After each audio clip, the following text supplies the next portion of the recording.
Michael, we're here this morning in Kilmeaden on the Shore Valley section of the Waterford Greenway. 48 kilometres of off-road track from Dungarvan into Waterford City. How's it all come about and what's the Waterford Greenway? Well, I suppose what it is the old railway line converted into a walking and cycling route over 5 years ago.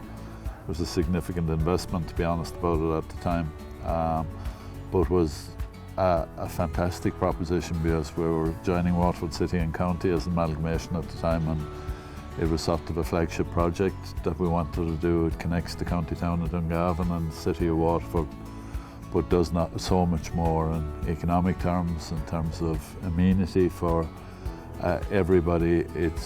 Last year was voted best tourist attraction in Ireland and the Irish Independent, and has really, I think, connected Waterford and provided this conduit right through the middle of it, linking up a whole load of places in many respects, but more importantly in terms of health, well-being, amenity and everything is just a phenomenal attraction.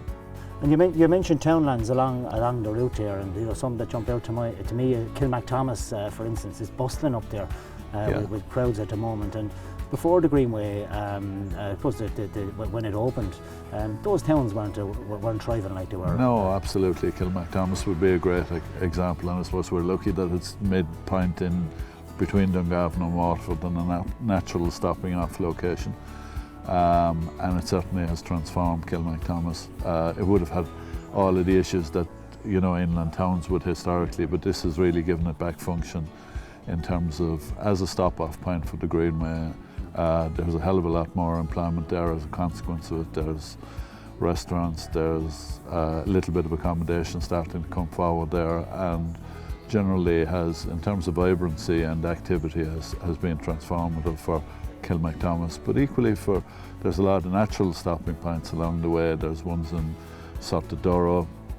Obviously the coach house is a phenomenon in itself.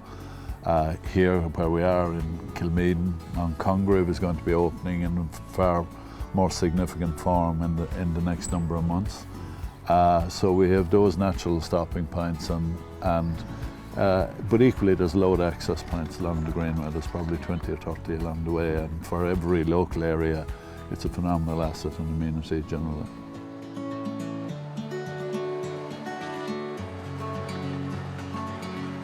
You mentioned the city there, Michael, and you're bringing the Greenway into the city, and I've noticed walking around Waterford, quite a bit of the city centre now is pedestrianised. What kind of an impact is it having on the city?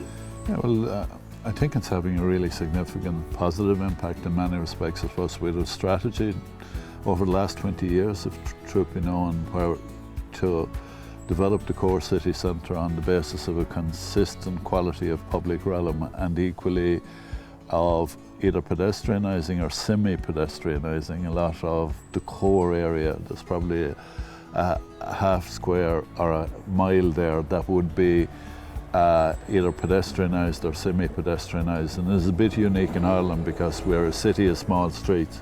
Some streets you have to share the space with the car, but it's done very safely because speeds are very low, and then there's very significant areas that have been pedestrianised.